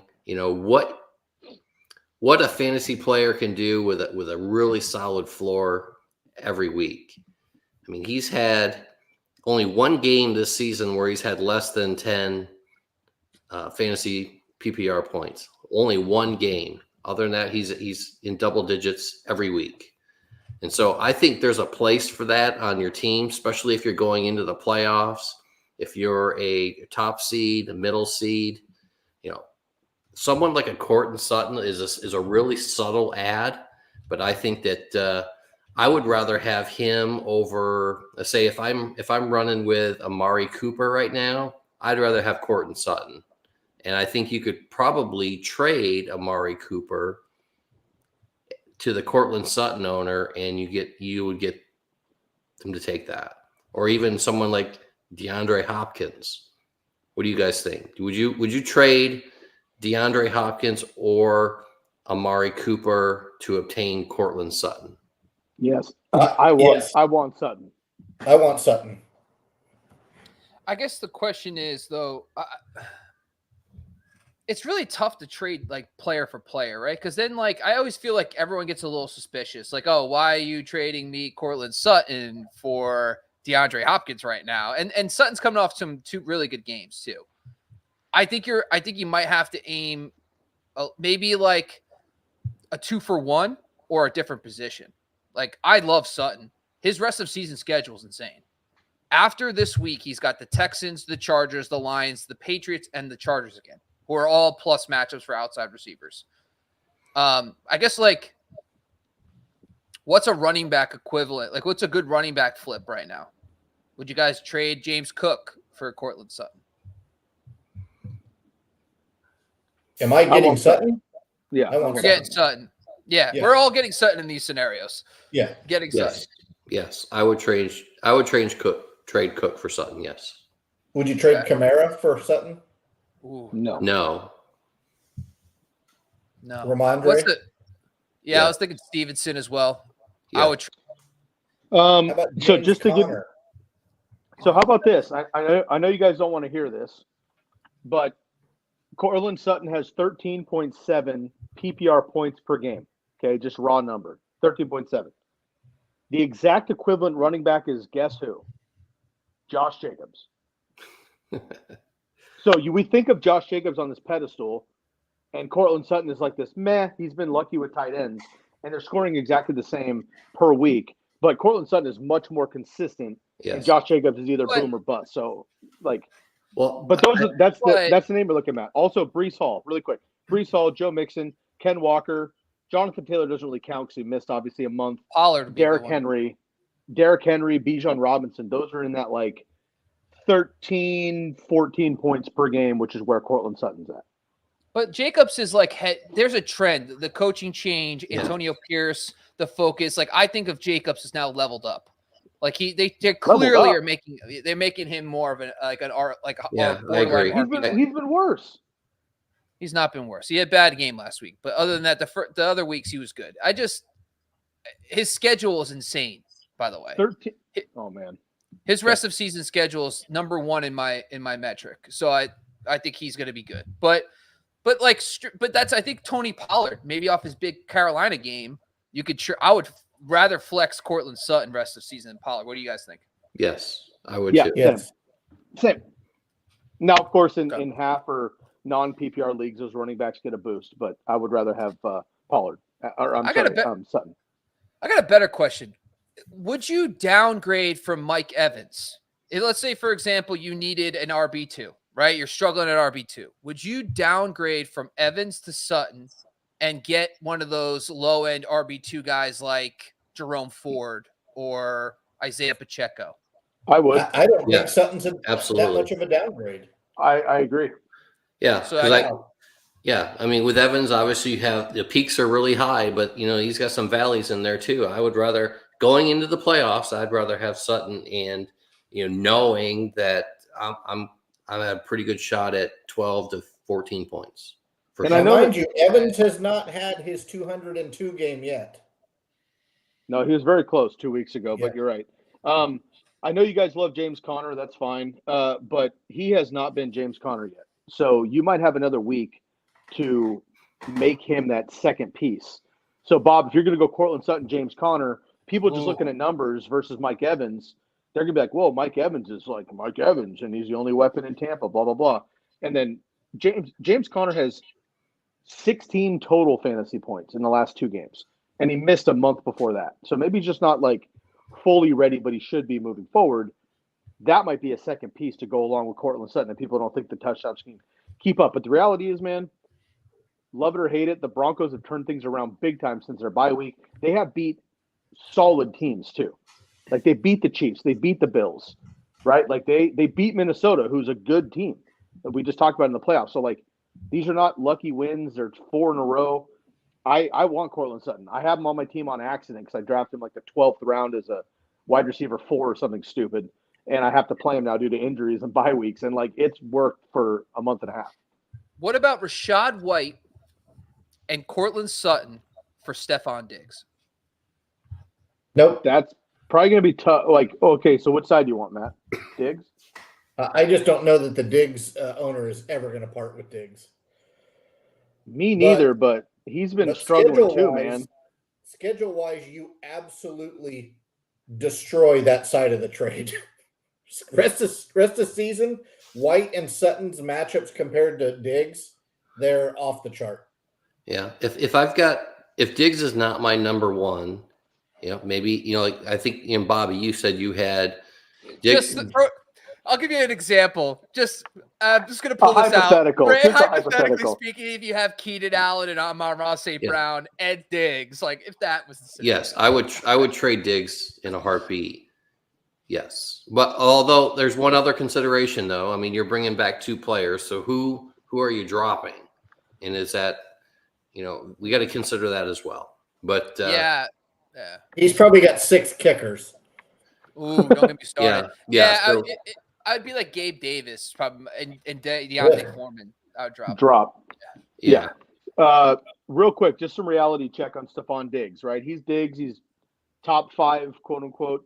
He had 5 100-yard games in the first 6 weeks. Since then, 6 for 58, 9 for 70, 6 for 86, 3 for 34, and 4 for 27.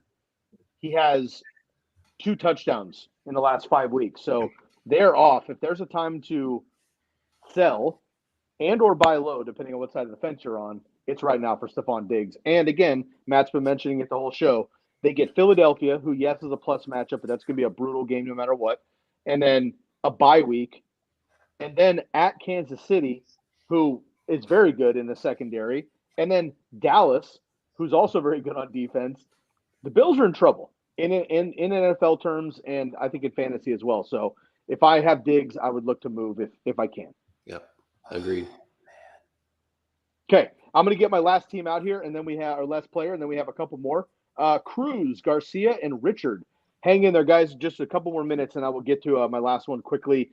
This one will go quick. We have already basically talked about it, but it's Puka Nacua. I'm looking to acquire because I'm worried about Cooper Kupp. I love my boy Cooper Kupp, but I'm worried about it. Even if he comes back, he's not 100%. So I'm going to go with Puka Nacua as a guy I'm looking to acquire. Brian Robinson has equivalent PPR points per game, and that is a player who's been on fire the last couple of weeks, but through the air, not on the ground, and doesn't have the best schedule moving forward. So Brian Robinson is somebody that I'd be looking to move off of and acquire Puka Nacua. If I have Puka, then I'm looking to maybe sell because maybe I don't trust the Rams, but make sure you get something back equivalent in running backs. We already talked about Puka. I know you guys like that. We haven't talked about Brian Robinson maybe ever on this show. Quick thoughts about that trade in general and maybe an equivalent running back if you want, don't go wide receiver for wide receiver. Yeah, I think if you've got a Brian Robinson, you can try. It's a good time to try to sell him. He's a statistically top 10 running back. For the reasons you said, and we like Rachaad White because he's catching the ball more than he's running the ball as well. So there's some I think there's some momentum there. Just put them out there, see what you can get. I mean, the running backs are thin right now, and Robinson is a player who's peaking. I say peaking, but for him, but at the right time. So whether you get a Puka or heck, Courtland Sutton, we were just talking about, someone like that who's adds value to your team. Yes, I would definitely look to trade Robinson. Yeah, I'm the same. Like I said, I'd prefer Puka over the Ravens guys because they're coming up on their bye, but I could see giving up Brian Robinson as well. The Commanders are getting worse by the week. They're going to get absolutely boat raced on Thursday night. It's going to be ugly. I'm looking at a 40-plus burger from Dallas, and probably their defense scores again. So, yeah, I don't see a lot happening for Brian Robinson this Thursday. So you want to trade him as early as you can this week, get him moved on, especially if you can get that solid wide receiver back, especially a wide receiver that's already had their bye week. And then they get a bye, and then they have Miami, who's probably going to race them too, and then they have a bye week. I agree. Bob? Yeah, I don't know. Brian Robinson's been out of his mind the last 2 weeks, and he's done it in the receiving game. He had 9 and 6 targets, so I understand the thought process. Antonio Gibson's been out, which helps. I get it, but my point is, I love the fact that the Commanders' defense is terrible now. It's become this complete fantasy gold mine. Sam Howell, for what it's worth, he's a garbage time fantastic player. Some guys can't get it done in garbage time, but Sam Howell can get it done. And I just, I don't think Puka with Cooper Kupp this season and the way Stafford's played and hasn't elevated too much. I don't know if I really care to make that trade. That being said, I would like to. I got to see. Is the NFC East is very specific. Certain teams dominate certain teams. I wonder how the Commanders and the Dallas Cowboys have played against each other over the last few years. Because let's see. I'm just going to look at it because I'm curious because the Commanders are not showing up. Why? Because I'm looking. So let me, Bob, while you're looking for this, top 3 best remaining rest of season quarterback schedules: Hurts, Derek Carr, Matthew Stafford. Which means Puka, Kupp, Kyron, Olave, Taysom. But look at his matchups he had both guys. I mean, he played Arizona and he didn't do anything against Arizona. Arizona's been bad against everybody. It's something. You might be right. Maybe Stafford and them finally get it going. Kupp gets healthy and Puka's good to go, but it just hasn't leveled up. He's throwing between 160 and 220. That's not going to be enough to support 2 guys. We're talking about Puka as a wide receiver 1. I'm not talking about just give away Puka for a wide receiver 3. No, of course not. But I'm saying if you can get wide receiver 1 value for Puka, I'd rather trade him in that scenario than keep him. Yep. Fair enough. All right, let's move on here. We got a couple more questions and we'll get out of here. Cruz Garcia, good evening. First time, long time. With the football there in the avatar. Like to see that. Ferguson or McBride this week and rest of season. Could see Ferguson going off this week, but all the experts keep talking about McBride being a league winner. Yep. Derek, thoughts? Yeah, so I'm going to say, first thing I'm going to say, Cruz, go look at my article from last week. I talked 5 things to know. This was the trade deadline article. And when I looked at tight ends for rest of season, Ferguson was number 1, McBride was number 2. So, yes, I like both of these players rest of season. I would probably lean – well, here, actually, what I would probably do is reach out to your Mark Andrews owner in your league and see if you can move one of these 2 and then keep the other one and add to your team. Strengthen some other part of your team and be happy with either one of these guys. So whichever one it takes to make a deal to make your team better, trade that tight end and then keep the other one and roll with it. So I like them both. I like them both this week as well. I'd probably lean a little bit to Ferguson. because I just think there's going to be more meat on that bone for Dallas on Turkey Day than McBride on Sunday. So I would go Ferguson this week, and like I said, I would try to trade one of these two. Either one doesn't really matter. Just get the best player coming back to help your team.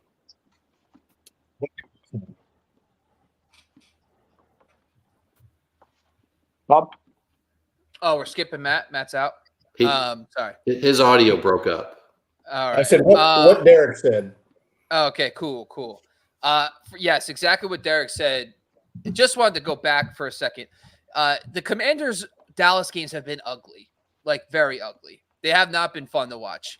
Last year, Dak Prescott 14 for 37 for 128 yards. Not great.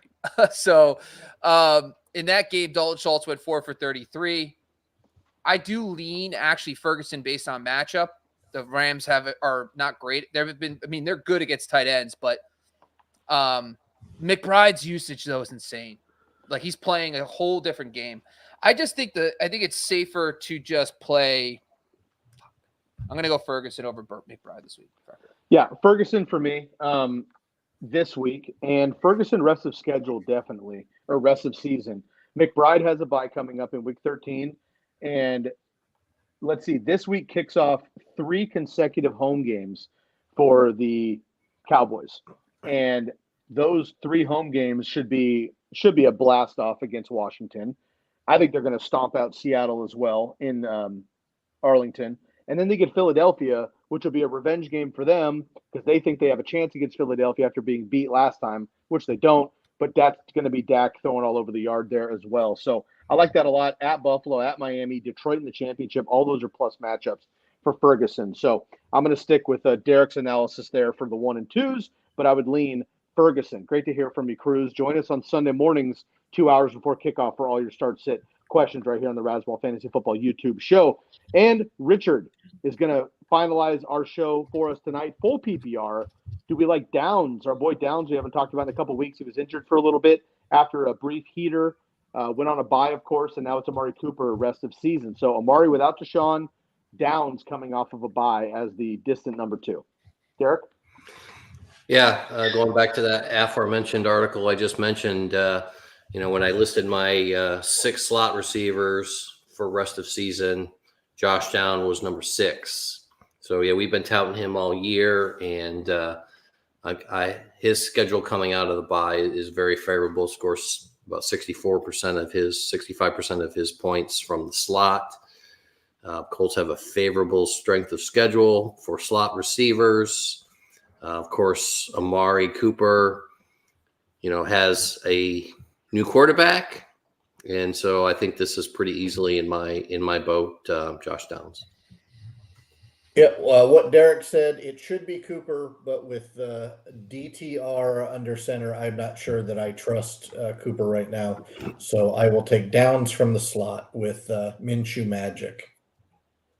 The 2 starts for DTR, Amari Cooper has 1 catch for 16 yards and 4 catches for 34 yards. I know they were in AFC North games, but it's not the same Amari Cooper with this guy. I'm going to go Downs. They have the 6th best, like Derek brought up, the 6th best rest of season slot schedule for the Colts wide receivers. So I do like that. So I'm going to go Downs.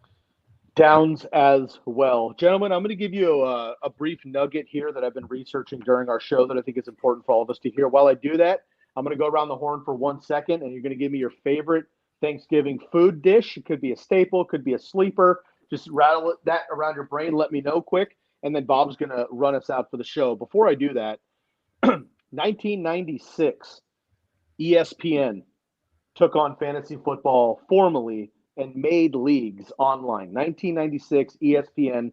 Yahoo came then after 8 years later, 2008, and then we get everybody else. However, in 1962, my man Bill Winkenbach, then part owner of the Oakland Raiders, so you love this insider trading for the Raiders, pretty classic, gathered up some friends in New York City to create the first ever known fantasy football league, dubbed the GOPPPL, Greater Oakland Professional Pigskin Prognosticators League, in 1962. So we want to give a huge thanks and shout out to Bill Winkenbach and the boys for creating a fantasy league in 1962 so that we could have a little fun ourselves. Okay, Derek, we'll kick it off with you first. What is your top-notch go-to Thanksgiving treat? All about the stuffing for me.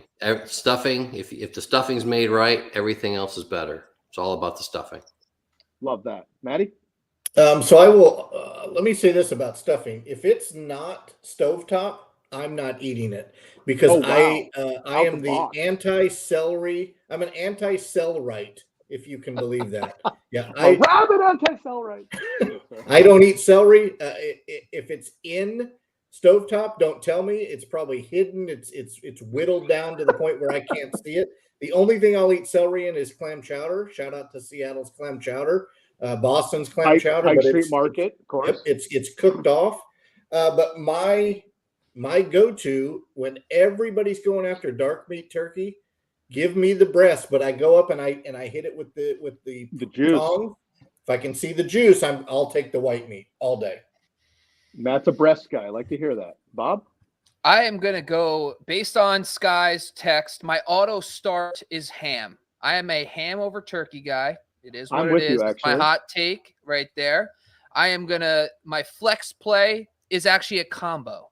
Okay, Bob Evans mashed potatoes with corn and gravy all day. That's my side. I like that. It's my flex play. I need that all day along with my ham. And honestly, my sleeper dish, I don't even have one. Just give me my mashed potatoes, corn, gravy, and ham, and I'm good to go. I love it. My staple, I'm a ham guy as well. We have a turkey allergy in my family, which is really weird to be allergic to birds, but it just is turkey, chicken, pheasant, eagles. We don't eat them. So yes, Bob. My sleeper, I forgot about this. It's the yams with the marshmallows on top. Oh, yeah. That's my sleeper. Yeah. There you go. Nice. Yes, good way to pull that out last minute. I'm a ham guy as well. I prefer sweet potatoes to regular potatoes, absolutely. And then nobody went dessert, which I think is interesting, but I'm a homemade cranberry sauce kind of guy. And then I got to go with like just a nice apple pie at the end of the day. That's my jam there. Well, ice cream. Pumpkin pie I'm going to eat. Apple pie is definitely my jam, so I'm going to go with that one. So appreciate that. Daniel slid in here. Last question: Downs or Jaden Reed rest of season? Derek? Downs. Downs for me, and I've got a Thanksgiving flex when it wraps back around. Love it. Baba? Jaden Reed has the third best rest of season slot schedule, so that's interesting, but I'm going to go Downs. Yeah, mashed potatoes a flex, not a starter. Yeah, I mean, hey, it's like the tough thing about Thanksgiving meals in general is that it's such a preference situation, right? Matt, what is your flex? It's not really a flex. It's my sleeper. If you've ever been to the Southeast and you've mac been and to cheese, Publix. Are you going to mac and cheese right now? Nope. And you've been to Publix. That's my flex. My flex is good homemade mac and cheese. It's got to be done right. If you've been to a Publix grocery store around Thanksgiving, around Christmas in Florida, you can get a pub sub that is Thanksgiving on a sub. Oh, yeah. It's the best. Everything, you get your turkey, you get your cranberry. They do like a chutney, if you will, which is different than a marmalade or a jam or a jelly. Bob, look up chutney when you have I know what chutney is. All right. You're a chutney guy. Stuffing. They do like a Gouda cheese on there, and you can get it toasted or just regular. Man, that is the top of the sub chain. Oh, it's the best. And Jen is there. My wife is there. She's already rubbed it in once that she's got one. She's going to get another one. I've asked her to please get one the night before she flies home and bring it home with her. She will not do that. The unusual sleeper is our spouses and wives. Those are our sleepers. They're not starters. They're not flexes, but those are our sleeper picks. All right. I like to see that. Yeah. Well, there's a place in Portland. There's a pizza shop in Portland that around Thanksgiving makes Thanksgiving dinner pizza. So it's like pizza, but like potatoes and gravy and like turkey, and it's just Portland being weird, which is, kind of that hipster thing we got going on up here, which is delicious. But I love that, and of course, don't sleep on your desserts there. But we're not going to be on Thursday. We won't be back with you until Sunday morning, of course, right? Bob's going to have another episode coming up later this week, but the rest of us won't as a group. So just on behalf of the group, we want to give thanks to everybody for helping us tune in for the rest of the week. We do appreciate it, and want to just, say thank you for everyone coming in on Sundays and now Tuesdays. We've adopted this quad box, which is a lot of fun for us and a lot of fun for you guys. So thank you for hanging out with us on Sunday mornings and Tuesday nights. And we put a lot of time and effort and energy into this, and it is a lot of fun. So appreciate you guys, a lot of you regulars that come out with us the next couple of weeks there. Bob, you like to run us out? Yeah, my must sit is turkey, folks. Overrated. Get it on your benches this week. If you could get ham into your starting lineup, that's what I'm calling for there. Once again, this is the Razzball Fantasy Football Podcast on the Razzball Fantasy YouTube channel. Make sure you also check out the audio piece. We have it on Spotify, Apple Podcast. Make sure you jump over to TikTok and IG. And, of course, make sure you go to football.razzball.com to find all the great articles you need to win your fantasy. I want to thank Matthew Styles. Go find my Styles away. Derek Favre. Go Derek_Favre. Sky Guasco at Sky Guasco. And myself at Bobby Lamarco on Twitter. Once again, thank you for joining. We are out of here, folks. Happy Thanksgiving, everybody.